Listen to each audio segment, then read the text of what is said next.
What's going on? We're going to get to another video, and today is another update to my 100 movies I missed challenge. So basically, if you are new, first off, I'm just going to say thanks so much for taking the time to click on the video, liking, commenting, subscribing. All of that means the absolute world. But this is basically what it is this year, obviously with coronavirus and everything that's going on, movie theaters are closed. They just are. That's just how it is. There's no new movies coming out. There's nothing to see. So I thought, okay, well, let's extend my filmography, watch a bunch of movies that I haven't seen. And as you guys have seen in the past, I got a huge stack of movies that I own that I've never seen.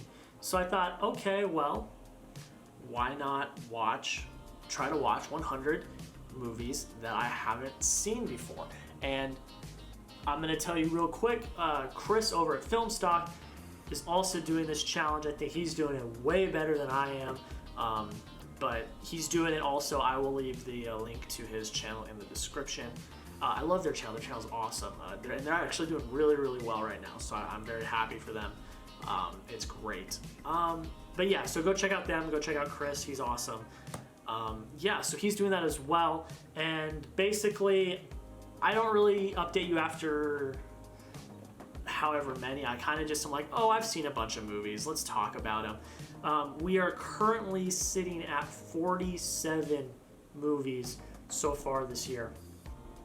I've done 78 first-time watches this year, but those are also movies from 2019 and this year. Basically, the only criteria for this is they cannot be films from 2019 or 2020.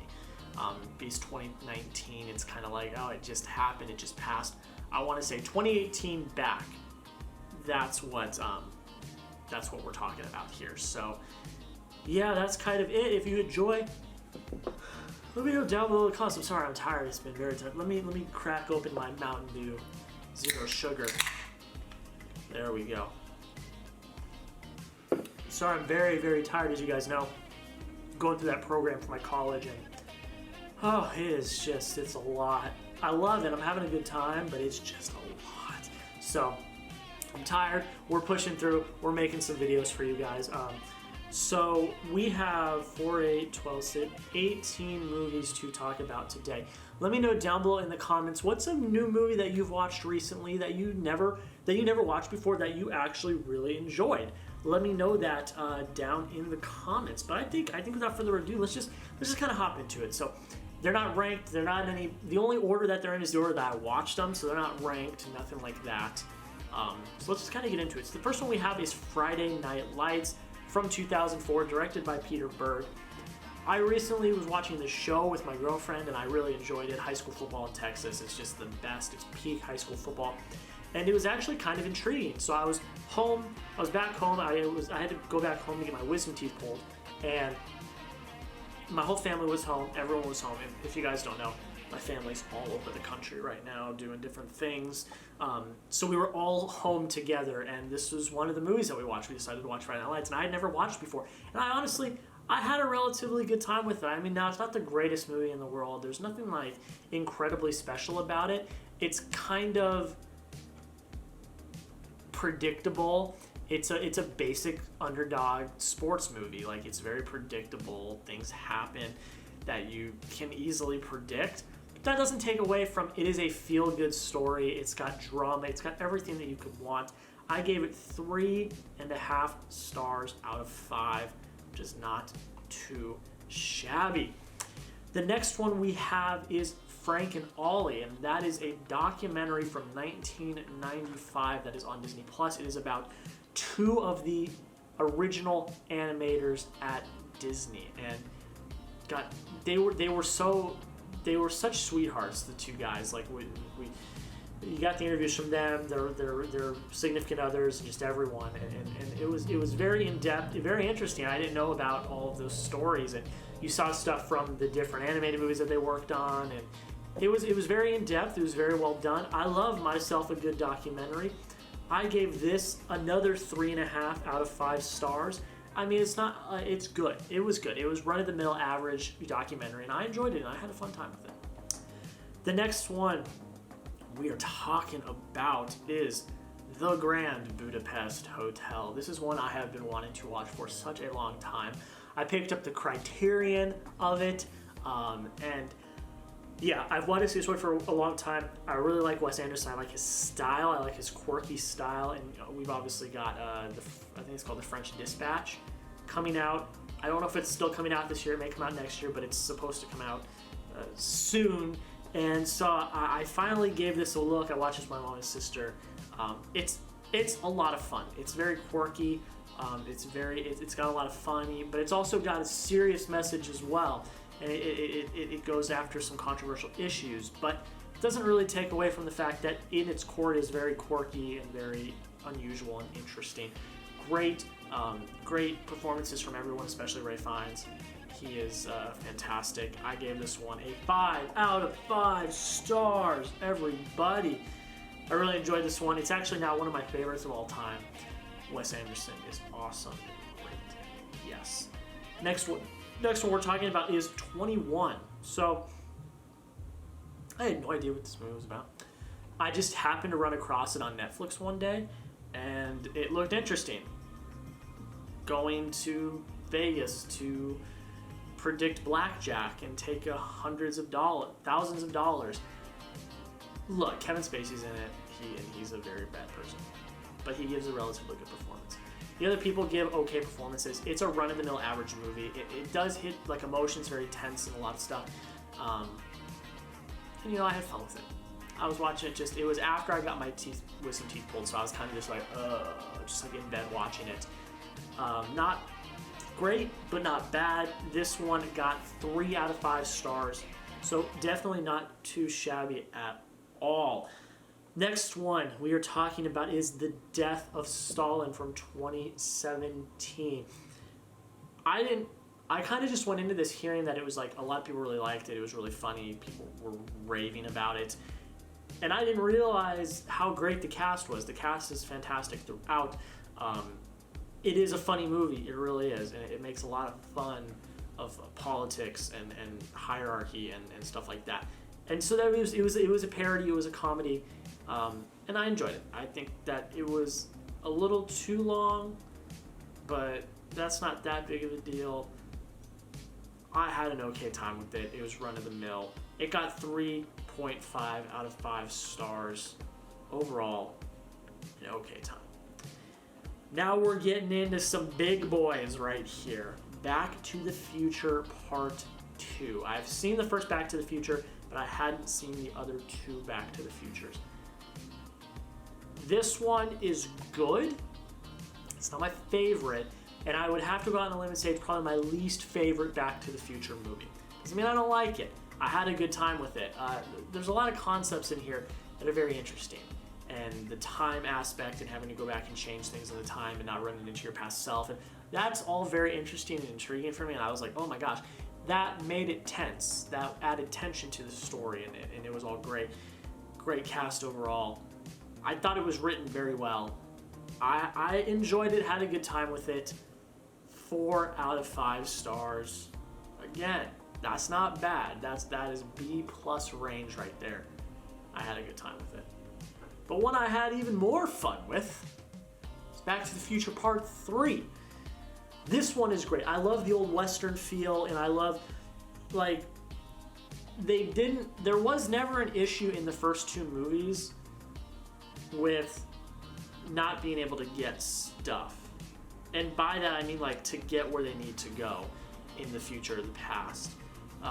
Doc had figured it out. He figured out how to do this stuff. You throw them back into old Western time, none of that stuff's even been invented yet. So it was very interesting to see how they were going to concoct a way to get back to the future. And with the train and all that sequence was all great. I love that Doc had a love interest. I thought that was awesome. And it was a very satisfying conclusion to a fantastic trilogy. I really enjoyed it and had a great time with it. This one got 4.5 out of 5 stars. I had a lot of fun with it. And yeah, it was a good time. Another big one. I'm telling you, we are hitting some big ones right off the bat right now. Mad Max Fury Road.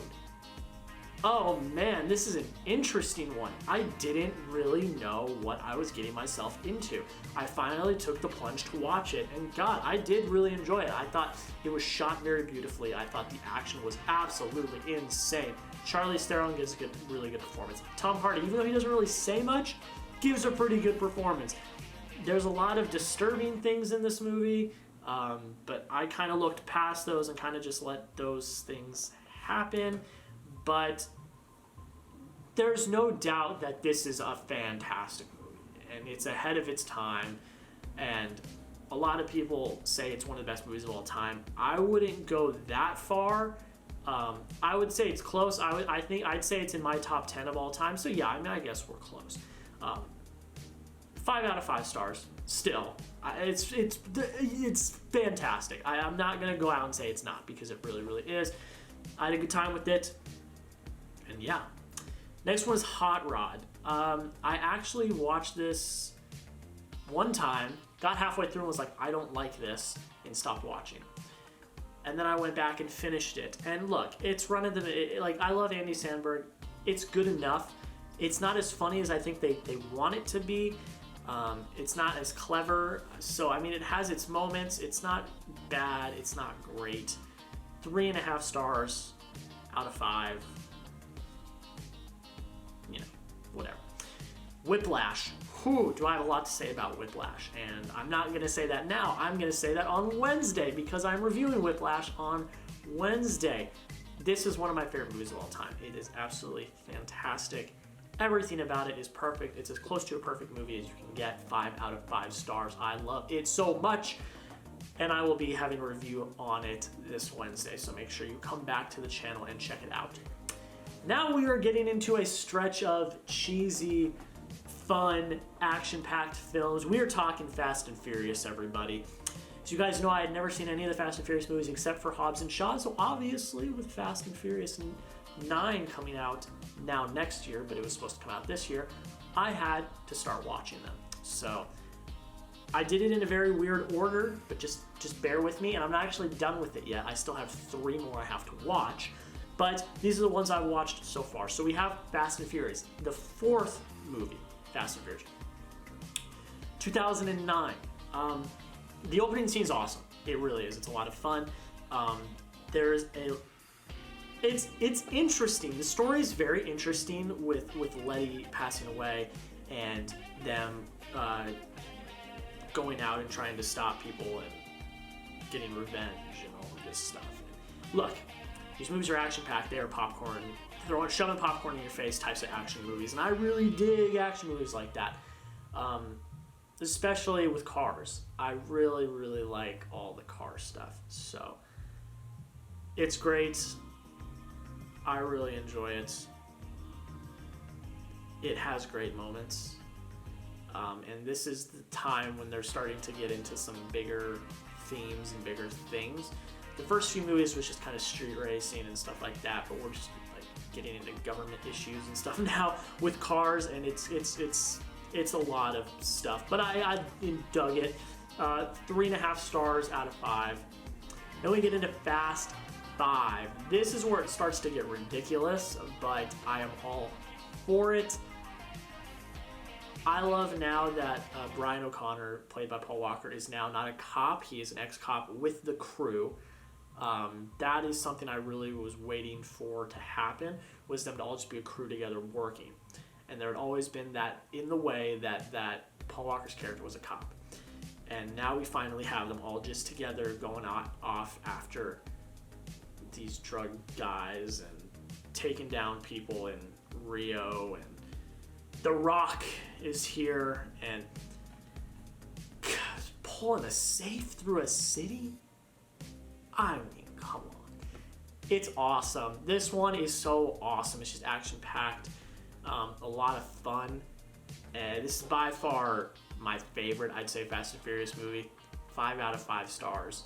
The action in here is incredible. The direction is awesome. Justin Lin kills this one.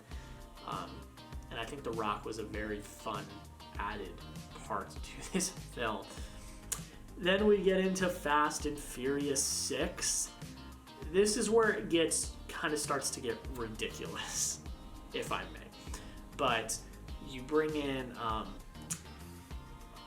Hobbs back, and they have to take down a crew. Shaw. Sorry, I saw these movies about a week ago, so I'm trying to remember, but you're taking down the crew by Shaw, but not Jason Statham Shaw, his brother, played by Luke Owens, I believe is his name. And you got Letty, who's back, and all of this stuff, and she lost her thing. It's ridiculous, but you're racing through London. I enjoyed that. I believe this is the one where they go to Dubai and shoot their cars through the skyscrapers. I could be wrong. It might actually be Furious 7, but it's ridiculous. I had fun with it. 4 out of 5 stars. That's what it is. This one hurts. Furious 7, directed by James Wan. This one really, really hurts because I didn't think I would get it, because obviously, rest in peace Paul Walker. He died in 2015 or 2014 when this movie came out. I knew that was coming. I knew it was. And I had never been invested in the Fast and Furious movies or anything like that. So I was like, oh, it's gonna come. It'll be sad, but I'm not gonna be sad about it. But through watching 4 through 7, I got so attached to Brian O'Connor and his family and everything. I was a mess when they did the "See You Again" stuff at the end. I was a mess. This movie is the most ridiculous of the bunch by far, with drones and all of the hacking and all of that stuff. But the action is amazing. You have a lot of great character moments in this film. And rest in peace, Paul Walker. See you again. 4 out of 5 stars. And there you go. Now you're probably going to say, Jack, Fate of the Furious is by far the most obnoxious, ridiculous Fast and Furious movie. I've not seen Fate of the Furious yet. I told you I've not finished. I have 3 more left I have to watch. We're going to talk about another one later in the video, but there are still some I have not watched, but we'll talk about those later. The next one, Batman v Superman, Dawn of Justice. Finally watched this. I watched the Ultimate Cut. Everyone told me the Ultimate Cut's better. It's 3 hours long, so it took me a while to watch it, but I finally did. I really enjoy Ben Affleck as Batman. I'm just going to put that out there real quick. I like Henry Cavill as Superman. And look, it's not great, but it's not terrible. There's some great action set pieces in here. I feel like there is too many villains. I feel like it is The Amazing Spider-Man 2 all over again. Too many villains, too many things going on. You got Batman trying to kill Superman, and then 5 minutes later they're teammates. So that's kind of confusing. But look, it's a superhero movie. It's got a lot of cheese. The action is awesome. I really enjoyed Jesse Eisenberg as Lex Luthor. And it hit at the end. It was very emotional at the end. 3.5 out of 5 stars. It's not bad, but it's not great. Then yesterday, I watched 3 movies yesterday. I really went off yesterday. So the first one is The Martian. Ridley Scott, 2015, Matt Damon. I've been on a space kick, so I may be a little biased because I've really been into space lately and watching a lot of videos on space and stuff, but this was fun. Watching him science stuff, and apparently the science in this movie is really accurate, so it's not some BS science, it's accurate science, so I really enjoyed that. The whole mission of them trying to get Matt Damon and everything involved with that, and all of the politics at NASA and everything, I really enjoyed it. I didn't really have a time where I was bored. It's a long movie. It really is. But the pacing really worked for me. It really went by relatively quickly. And I had a great time with it. There is some stuff that is so absolutely ridiculous in this movie, a la Iron Man. If you know what I'm talking about with Iron Man, you will know. There's some absolutely ridiculous things in this movie. But I kind of just let those slide because we've never been on Mars, so even that is ridiculous. So it's let's just let it happen. You know what I mean? Let's just let it happen. I actually gave this 5 out of 5 stars. I really, really, really dug this. So I think Matt Damon did really well in this movie. So I'm going to say, I really enjoyed it. Go check it out if you have not. Yeah. Another Fast and Furious movie, The Fast and the Furious. So the first one. I've seen 4, 5, 6, 7, and now I've seen 1 and Hobbs and Shaw. So I need to see 2, Tokyo Drift, and Fate of the Furious. I'm planning on seeing Too Fast, Too Furious, and Tokyo Drift tonight. They are literally sitting on my Blu-ray player, ready to play tonight. This is straight up cop thriller, cop drama, street racing. It's cool. It's long, and the pacing shows for that. It does. You can feel that pacing. So it's very slow, but you are also getting to know the characters and all of that. But yeah, I mean, overall, the racing stuff's cool. There's some cool moments. It's not as great as the other ones for me. 3.5 stars out of 5 is still not bad, though. It's still, these movies are still fun, enjoyable, and yeah, that's pretty cool. The last movie we have to talk about. I know it's a long video, guys. I'm sorry, I'm rambling a little bit, but the last movie we're going to talk about is Interstellar. I finally watched Interstellar. That was another one that I just didn't watch because it was such a long movie, but I finally took the plunge and watched it last night. Man, what a movie. Very emotional movie. For Chris Nolan, very emotional movie. Like, I was crying at the end of the movie. I'm not going to tell you for what part, but it's the end of the movie. Like, the very end of the movie. Like, I was crying. But the concepts of time and space and black holes and all of that is amazing because we don't really even know what that stuff looks like. So Nolan had to figure it out for himself. And that was very interesting. The space aspects are all really cool. And it's just so well done. Nolan just knocked it out of the park. Fantastic performances by McConaughey, Hathaway, Chastain, everyone. Fantastic performances. It's written very well. It's very clever and it's very interesting. We got Matt Damon in this movie too. So that was kind of interesting as well. But yeah, this movie is amazing. Nolan, like, I truly believe that Nolan is my favorite director now. Every movie I've seen of his, and I haven't seen all of his movies, but every movie I have seen is incredible. So, 5 out of 5 stars. I love this movie. It's absolutely fantastic. And guys, that is it. Let me know down below in the comments, what was the favorite movie that I talked about today? Interstellar, The Martian, one of the Fast and Furious movies, Back to the Future. Let me know down below in the comments. But guys, that is pretty much it. Thank you so much for taking the time to click on the video, liking, commenting, subscribing. Have a good rest of your day, and we'll see you in the next video.